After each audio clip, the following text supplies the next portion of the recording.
Hi, my name is Crystal. This Saturday night, the UFC returns, and BetStamps has joined up with the Todd Atkins Show to provide a one-stop shop website for all of your gambling needs. When you visit Todd's page, signupexpert.com/TAS, you'll be connected to all of the sports books in your region, along with a review of each platform and its unique benefits. All of these sports books have valuable offers for new users. So when you register through my link, you'll automatically receive the top offers at each one. If you want to take advantage of these benefits and support the Todd Atkins Show, please consider signing up for your next sports book at expertsignup.com/TAS.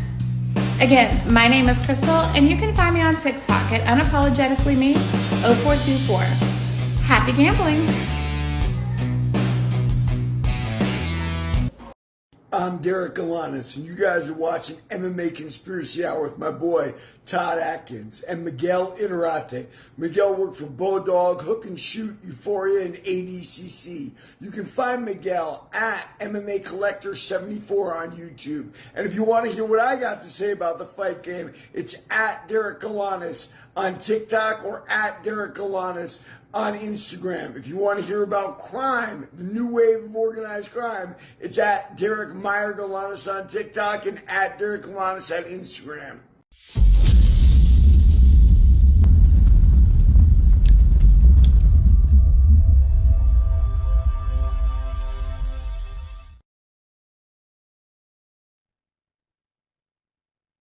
All right, so I'm Todd Atkins, and I'm back with Miguel Iterate, and we're here for another MMA Conspiracy Hour segment. And we want to, as always, thank our sponsors, BetStamp and Live to Fight Design. And, you know, we wanted to kind of touch on this. We talked about the antitrust suit a little bit. And one thing that Miguel had kind of mentioned was that it might be possible that the judge might see the settlement and decide not to accept it, you know, over the belief that he does see that there's a monopoly here with the UFC, and that they need to have the chance to defend themselves, as Miguel said, by going to trial. But and that kind of, at least initially, that looks like what he might be considering, because he did have raised concerns with this settlement. So they're going to kind of go back, I think, reconvene in 2 weeks. And Miguel, just kind of wanted to get your initial thoughts on the judge having concerns with the settlement. Well, you know, one thing that would hurt the UFC is for them to have a judge with some, balls and some morals, because I don't think you can sit and watch what went on and that it would sit well. You know, I think when the judge actually made this statement, he actually mentioned, a lot of the fighters are going to be taking home $5,000. That's ridiculous, and that is ridiculous. And here's some. It goes back to one of the original points that we made when the settlement was announced, and in all the talking that Todd and I did before the settlement, is that once the settlement hit, the money really sounded very low. We had talked about, $1 billion, and $1 billion and going to $5 billion. The UFC can afford that. Certainly, now you're talking $5 billion. It's maybe a third of the value of the company. Extremely painful. But so has been what they've done to the business over the last 20 years, right? And again, it's a third of their money. So they still would have 2/3 of their money. You know what I mean? So when we're talking about $5 billion, yeah, it sounds like fantasy land, but they could afford that far better than, that would sit better than than fighters receiving $5,000 a piece, But by the time you get to $5 billion, even the minimum guys would now be making, 30, 40,000. Maybe in that neighborhood each, and that may be guys like, Alex Trevino, guys with 3 fights, you know what I mean? Getting $30,000-$40,000 for their efforts. Okay. You can see that. Okay. You look at a guy with 3-4 fights on the record or whatever. There's been a lot of interesting information that's trickling out. But my overwhelming impression from the beginning was that the money was very, very low. The judges now mentioned that the money is very, very low. That at the bottom end, the guys are going to be making absolute tip money. Maybe you could pay your mortgage 1 month. Yeah. In the current United States with a $5,000 check. Maybe if you live in a trailer, you got 3 months worth of mortgage payments. But it's not like that leaves you a lot of extra money, for other things. So the settlement was a joke. Now, one of the interesting things is that, again, I'm not a lawyer, and I am certainly no expert on monopolies or anything like that, but looking a little bit at the history of this stuff in the United States and why the laws materialize and things like that, it's rarely a lawsuit like this that actually leads to the breaking up of the monopoly. It's more of a government oversight looking and seeing and recognizing that monopoly may be in place and then moving to break it up. Like, hey, what's going on here? Like the government actually literally doing that. And this judge's awareness may be a first step towards that. With all due respect to the guys, the lawyers and everybody in the lawsuit, I think after 10 years, that the amount of information we know about what the UFC, we know, for example, we've heard about the very egregious email by Joe Silva that they now own MMA. There was also the fact that, for example, with Chael Sonnen and Anderson Silva, they may have gone to Chael before the fight and said, you're going to get a pay-per-view, percentage. But here, what if we gave you $3 million up front in exchange for your pay-per-view percentage? It's hard to turn down $3 million guaranteed, right? But the UFC on the back end manages things well enough that they know they're going to make more than that. So they were profiting from that. Moves like that, their history should be littered with things like that. And the amount of detail and information that is out there is just not there. There hasn't been enough homework done, in my opinion, on the step-by-step moves that the UFC made to get themselves to this power position right now. Right? So that would be something that, obviously these lawyers had in mind, trying to deal with what they had in front of them. And at the end of the day, these guys were, coming out of pocket, trying to keep up with a corporation like the UFC and expenditures and things like that. And maybe, whatever. You do need a government or a powerful agency to say, we're going to look at everything. Because I don't feel like everything has been looked at. Not since 2001 to now, even if fighters from the 2001 to 2008 era, and there was a cutoff there, even if those fighters are not going to be taken care of in the lawsuit because of limitations and things like that, the statutes or whatever, what the UFC did operating in those time periods is very important if you're going to prove a monopoly. So could this be the first step towards a real fine-tooth comb going through moves step by step? Because that's what needs to be done. In 10 years, you kind of think they should have done it. Well, they didn't. They really didn't. So we'll see. One of the things that came out recently is that of all the unbelievable things, Brock Lesnar is one of the people who stands to benefit from this UFC lawsuit. In other words, he's suing the UFC. Brock Lesnar is one of the guys suing the UFC in this lawsuit. But you can understand that because this was, at the time, their top draw, their top pay-per-view. So if the UFC, for example, went to Brock and said, look, you have a percentage of the pay-per-views.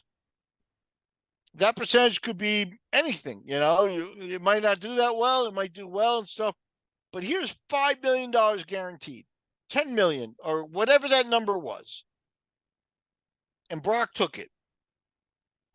And then the pay-per-view number turned into, afterwards, Brock if he had not taken it, the upfront guarantee, and stuck with the pay-per-view percentage afterwards, he would have been due a lot more money. That might be one of the things that leads to payouts for some of these fighters. And that's one of the things that it was documented in the lawsuit that the UFC did. Come to them with a guarantee before, the fighter takes the guarantee, and the UFC keeps all the change. Or takes the loss, if that's so be it. But they have got a good marketing machine. They've got good people figuring that out. And this is a game where they wouldn't keep doing it if they lost a lot of money a bunch of times. So the reason they were doing it is because they have a guy who's got a good range of like, all right, give him $3 million because we'll make $5 million. All right, good, $2 million more in the bank right there. Give this guy $1.5 million because we'll make $3 million. Give this guy $7 million because we'll make $10 million. They got a guy who's a good read. Of all the things, Brock Lesnar's not the biggest fucking star that's a part of the lawsuit.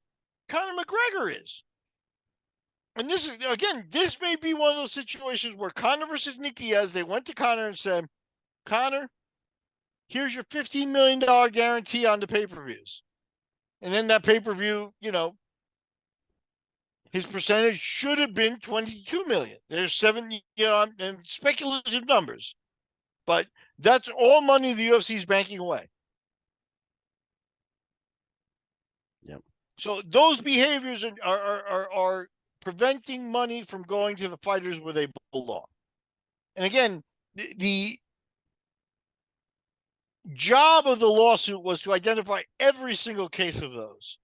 And probably for the payouts, they're doing that.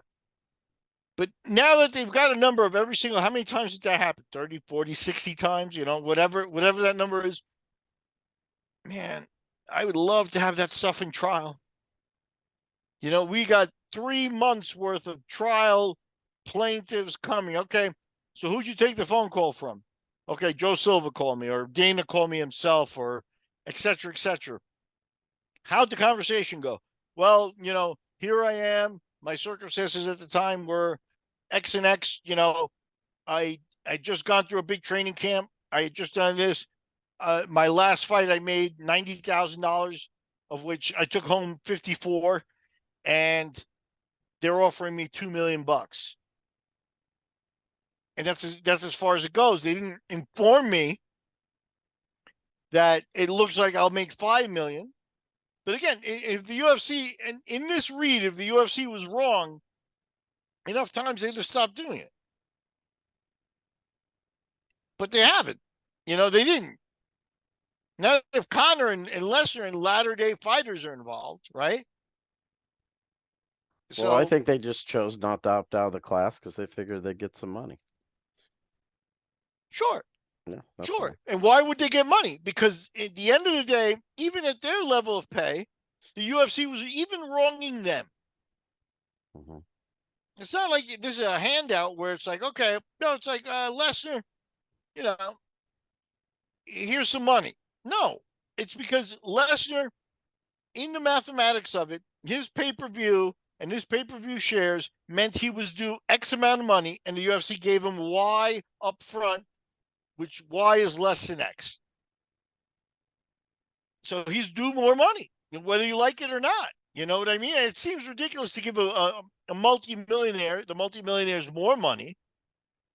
But again, that's where the company's money comes from also. They're the guys that do deserve the money. Kung Lee probably deserves more money. Yeah, and, is it possible that you're in the judge's shoes, right? So they were seeking, I think, anywhere from 800 million to 1.5 billion. They estimated was the damages or whatever. Okay. Reasonably. And the judge sees, that's what they had originally came in on, with the whole case to begin with. And the judge sees this 335 mil, and he's like, what is this? You said it was this much, and you're accepting this?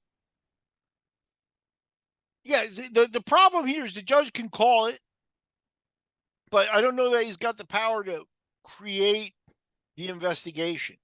Right. I for lack of, look, again, because I'm not an expert, But let's say it's the FBI that's going to have to do the investigation. Have an office, UFC antitrust office, 15 people going through emails and going through Excel sheets and going through financial records and stuff for a couple of years to figure out every dime and where every dime went and how people were abused. I don't know that the UFC, the judge could say there's something wrong here, but I don't know that he's got the power to initiate that investigation. Right. Something's got to happen, and I don't know what that is for that investigation to happen. But I do know that in the past, the government does come in and say, hey, there's something fishy here. It's not like, the lawsuit inspires all of this. The government has to recognize something's wrong there. So the judges might be taking that first step in that respect. Yeah. Now, based on what I've looked at or what I had seen, like in some short videos and stuff, apparently, they're going to reconvene in a couple of weeks, and the UFC could sweeten the pot to avoid going to trial, or they could just say, we're not doing anything. What do you think they'll do? Like I said, even if they came in and gave double the money, you said 800 million to 1.5 million. Even if they double the money, they're under the $800 million minimum that was set by in the original lawsuit. Yeah. So I think it would have behooved them to have more money kind of allotted to this. So I think they could come in and say, make it look good, make the show look good. Like, oh my God, this. Well, all right, we'll come up with whatever it is, but double the money. It'll be a lot closer to what the judge might have thought. At the end of the day, the minimum fighters, which of the 1,100, a few hundred, will only make $10,000 out of it. So it's not like a huge change at the bottom part of the chain. Guys like, for example, Conor. I've heard Conor's payout might be millions of dollars. Under the structure that I explained, you can understand why. Because Conor was due a percentage of the pay-per-view sales per his contract. The UFC went to him before the fight occurred and said, we're going to give you an upfront payment and buy back that pay-per-view share. Now, how do you know they did that with him? You're just giving an example, right? I don't know that they did that with him, but Bob they have done it with others, yeah. Bob Macy pretty clearly said that was one of their activities. And Right. I don't know why that wouldn't be common practice for him once it was successful. Right. I just wanted people to say, well, how do you know this? I don't know for sure. I don't know for sure. But if Conor's due money in this lawsuit, it's most likely because of this factor. And that is fought in the UFC during the period. Anybody that did, unless they opt out, but it's a lot harder to say how much are the fighters underpaid per fight. You know what I mean? So you're in a situation there where I don't know exactly how much each fighter is due from the lawsuit. But you've got a guy who his contract said that you are due X amount for, up to 500,000, you get $1 for each pay-per-view sale. Up to $1 million, you get, from 501 to $1 million, you get $2. And then up and up and up. And that's the escalation that these fighters went through. That's why some of the guys' money, it steps up and goes through the roof. So now you're in a situation there where Conor, as their top draw, would obviously be due kind of top money, especially if they went to him up front and shortchanged him. And Conor, it's like again, a casino. You can take this, or you can risk this. Yeah, or, what's behind door number one, And again, most of the fighters, and Conor included, because before the Mayweather fight, Conor was already becoming a big star and a big draw. He didn't get the Mayweather fight because he was, a B-class guy by then. He got the Mayweather fight because he'd already progressed to the A-line. But before the Mayweather fight, he didn't have the money he has now. So if they came up to him and said, hey, Conor, Here's $3 million up front. There was a moment where $3 million certainly moved his needle. Maybe not anymore, but $3 million. And then the pay-per-view afterwards, when you sit down and do the mathematics, his share of the pay-per-view sales, because it went through the roof because it's Conor, would have been $8 million. What happened to the $5 million that he would have made? The UFC pocketed that. And I think that's the majority of the abuse that we can draw a finger to from what the information we have. Again, you could go line by line where the UFC says, you find emails and stuff and profit statements and say the UFC should be giving, let's say you don't have to get to the NBA level of 52 or whatever percent, but let's say they should be giving 40% of the revenue to the fighters. Then you can figure out 40% means this is the amount that they made every show. That means each fighter was underpaid by this amount. But what's hard there is, again, you got guys with time with the company and things, rookies and things like that. So obviously the rookies, aren't going to get, 40% of the revenue in the incoming way. They'll be at the low end of the pay. So there's a lot of mathematics there. But what we're talking about, the buying of the pay-per-view shares up front, is certainly one of those things that clearly is going to be a big factor in the payouts. So we'll see. We'll see. But the fact that Conor and Lesnar and guys of that ilk are actually going to get payouts, and probably on the high end of the payouts, right? Still points to a slanted and inaccurate final decision in this lawsuit, in that guys at the low end, who were the most abused and really working for cheap, are going to, again, be taking home the least amount of money. Now, there should be a balance, again, because, if your name drew more money in, and obviously, but yeah, it'll be interesting what happens if the UFC says, all right, here's double the money. I haven't asked Bob this, but, do you think maybe, I'm sure they were, the UFC and them, UFC was pushy, this is all we're going to give you kind of thing. And strategically, maybe they took it knowing the judge wasn't going to like that settlement. Just to make we'll act in good faith, but they knew. Bob Mazy went to Cornell, and nothing about Bob makes me feel like he's a dumb guy. So you may have hit the nail right on the head. You know what I mean? That there are deeper strategies and things going on here. And that would be a good twist. Because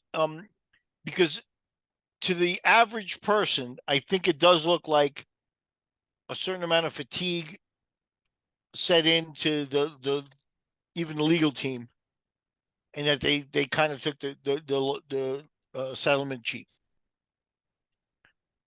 And at the end of the day, with the percentages and things like that, Bob's going to go home with his money and stuff. So, and more power to him. He dedicated the time, but he isn't going to be the hero in this, especially not to the fighters or the common guy. And here's the other part: is you had 1,100 fighters in the lawsuit. When they are able to talk and when the statements start to come out, how many of them will actually be happy with the settlement? That will reflect on Bob's job too. So could it be what you just said, that Bob took the settlement and told the fighters on the hush hush, stick with me on this, we're going to get more money? Hopefully that's the case, because I wouldn't put it past, like I said, he's an unbelievably intelligent, unbelievably prepared, unbelievably educated lawyer, a guy who took this lawsuit from being at a UFC and, counting seats and counting concessions and speaking to a fighter and knowing that the fighter was getting paid a real low amount and also getting charged for his MRI and stuff like that, who took it from that all the way through to getting a $300 million lawsuit, you can't say the guy is not, Right. kind of close to genius level, if not actually. You know what I And the mean? other So, thing is, yeah, hopefully there's a deeper strategy that we're not, that I'm not smart enough to catch. But well, you had I'm caught that the worried. judge probably wouldn't. Well, you did say you thought that the judge might take it as far as it being done the process wise, but you did say, hey, this could happen. And if you saw it coming, I'm sure they Yeah, thought it could happen. absolutely. If I've got a little bit of an inkling, then Bob certainly considered it. There's no doubt about that. The worry on my part was, again, you got to worry about everything here. The worry on my part was that at the end of the day, they're in Vegas, right? This is being legally decided by a judge in Las Vegas. I'm not sure. I think so. Yeah. And believe the so. UFC and those entities are very powerful there. So Yeah. that's why I thought the judge might just gloss over and be like, here, signed, done, delivered. And that's where at the beginning of this podcast, I mentioned this judge's got balls in that he's actually doing his job kind of thing and not just, doing what the power players in Vegas want him to do. And that's a good thing too. And Bob would have had to have had a good read on that. And like you've pointed out, by him requesting or accepting a fast track, it's hilarious. After 10 years of lawsuit, that's fast tracked. But the UFC wanted more delays. So in some form, he said, no, this is it. This is a court date. We got dates now and stuff like that. Bob's in tune if that's the case. And we'll see how much more money materializes from this, or if it's just, back and forth like usual. Yeah. And I also saw, what's the older guy's name who's in Bob Arum? He would, I saw an interview where someone was asking, this was actually it wasn't too far ago, but he brought up this antitrust stuff, and he was saying, because the guy was saying, there's a new kid on the block, the UFC, it's gotten really big, and boxing's kind of. He said, well, let's look at this. The fighters in the UFC get about 16-17% maybe, and the UFC gets everything else. In boxing, it's not like that. The fighters get more than we do of the profits. And he's saying the reason they were able to get this big is because they were able to violate antitrust laws. And we'll see what happens in this court case. But had they not done those things, they wouldn't have been able to get this big. Now, give me 1 second to look something up here, because this is important. Do not underestimate Bob Arum and what he says in this. Yeah. Because one of the things that we've talked about recently in a podcast was Dana and who his hair is, and how the company was now slanted towards being very corporate, and how Dana is, at the end of the day, I don't know if Dana went to college. I think he's just a hardcore high school graduate with a super sharp mind. But at the end of the day, some of that paperwork we were referring to is that Hunter Campbell, as his maybe hair, being a real true lawyer and a high-end lawyer, held some gravitas. I think that was the word I used. I don't know if you know this, but Bob Arum is a fucking Harvard lawyer. That's an interesting. I did not know that.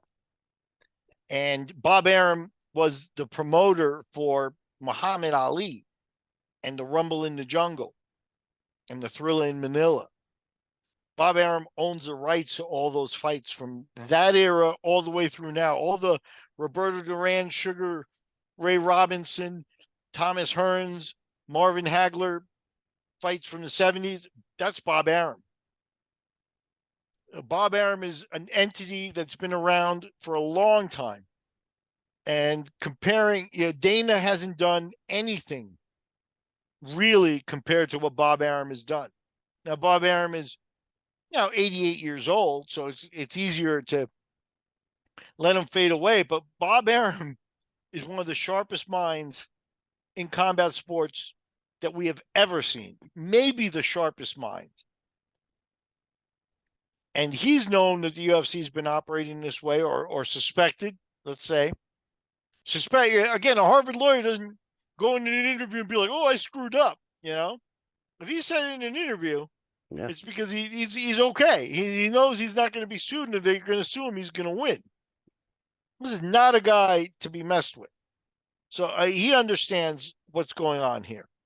And it would be interesting if, one of the things that was talked about was that one of the items, and this would be a clear-cut decision for a judge, right? One of the items that could make this lawsuit dangerous to the UFC, and also one of the settlement points that could be valuable for the long run, is for the judgment to decide that the UFC has to follow the Muhammad Ali Act.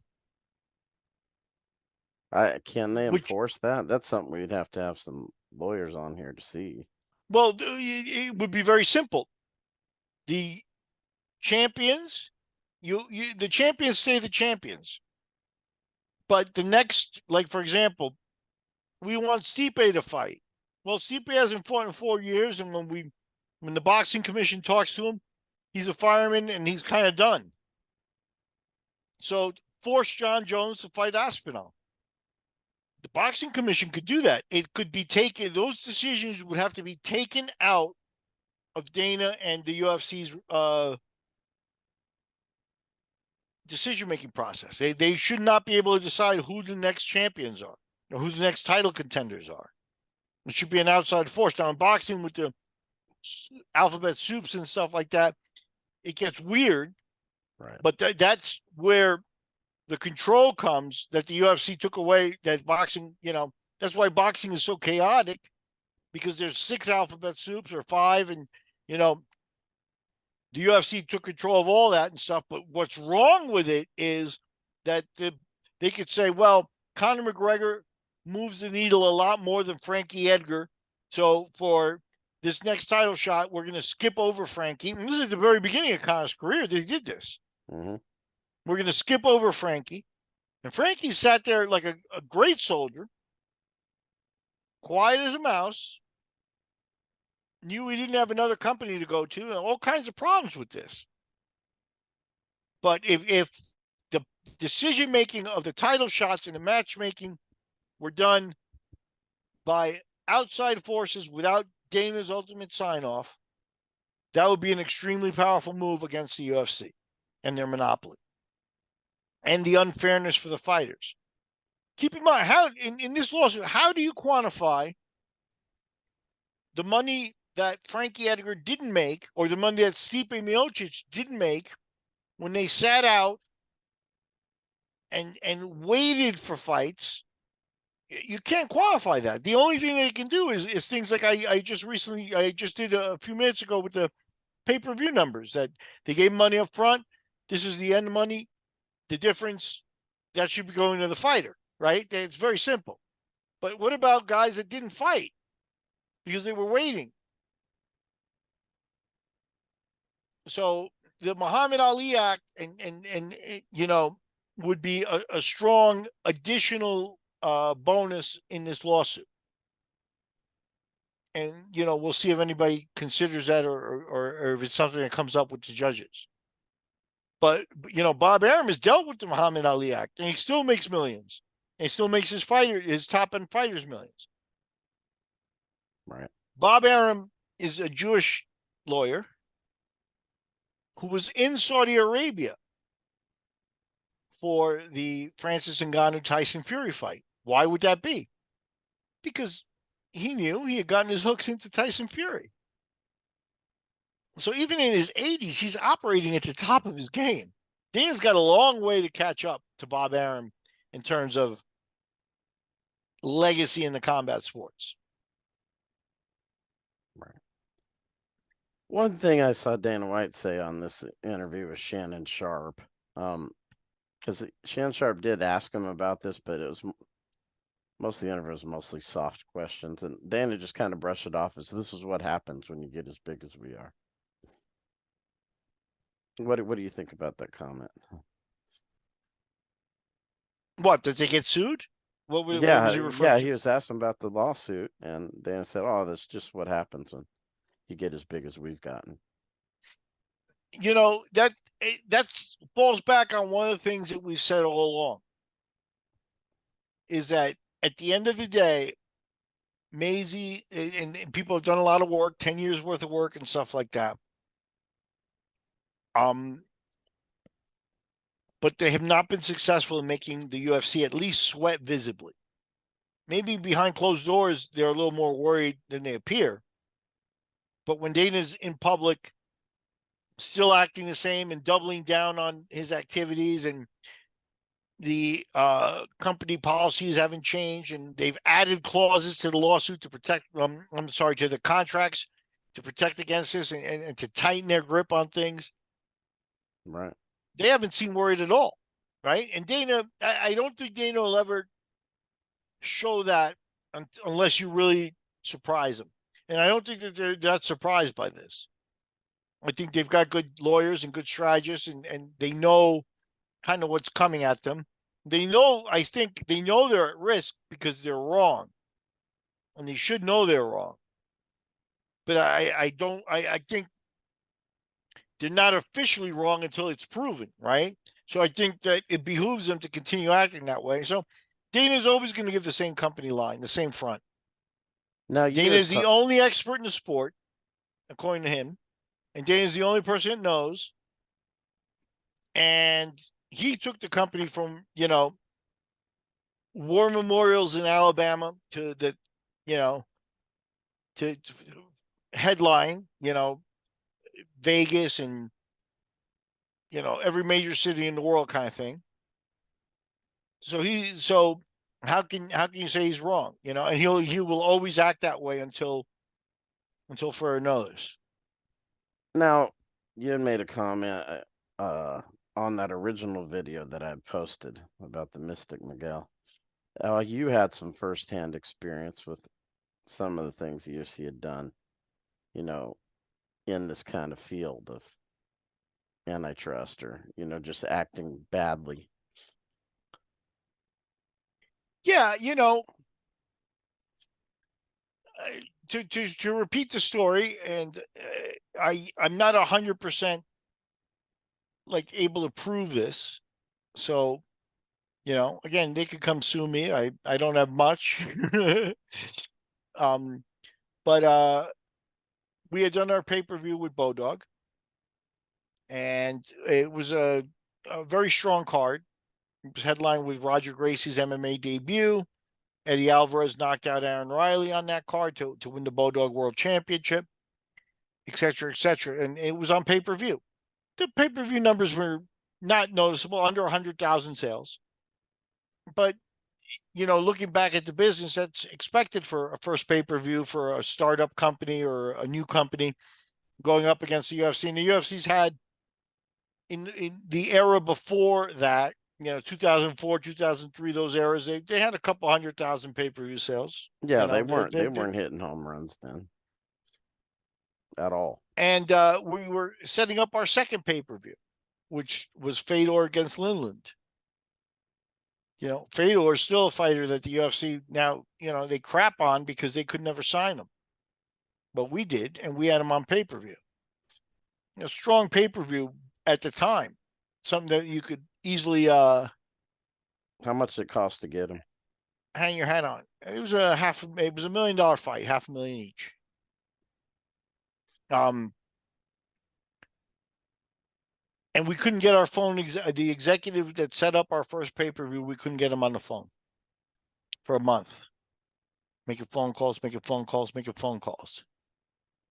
And finally we got through to somebody else, this, that, the other thing, and it turned out that the person at the cable company that set up our original pay-per-view was now a UFC employee.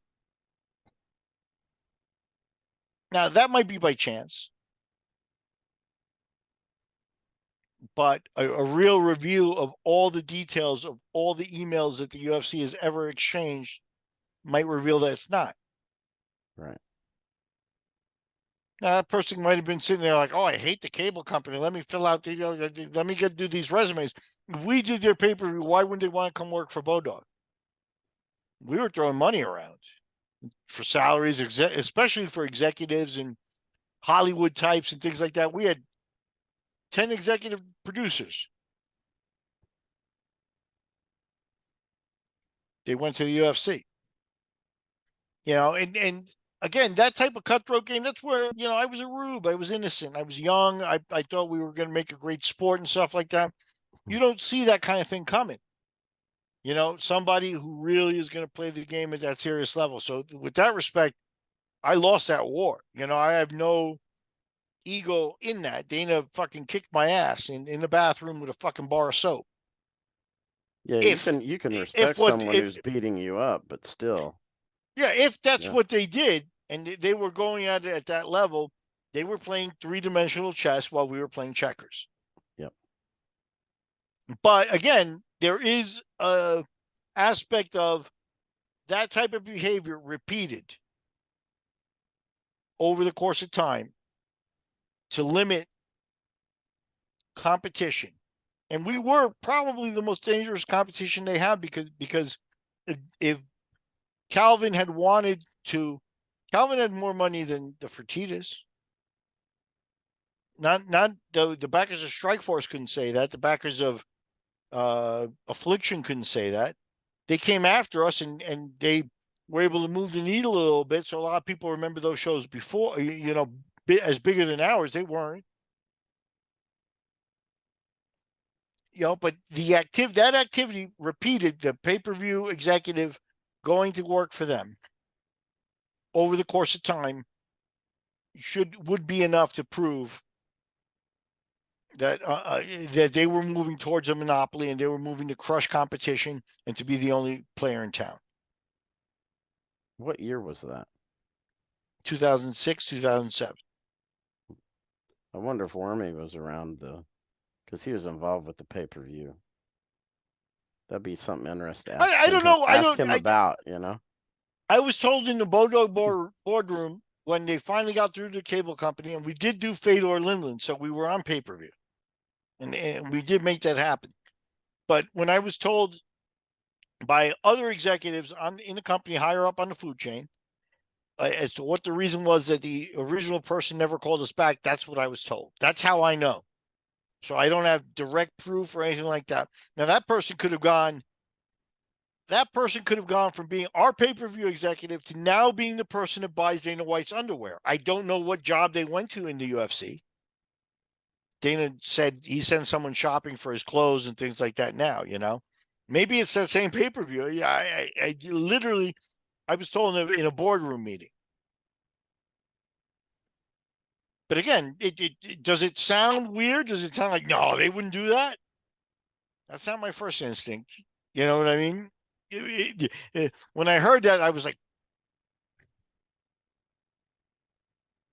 yeah, gangsters. We're dealing with gangsters and mafias, and we're actually not prepared. That was my thought. I think that's an interesting thing to close it on, to see where this goes. As always, I like to let you talk about, MMA Collector, what you have coming up.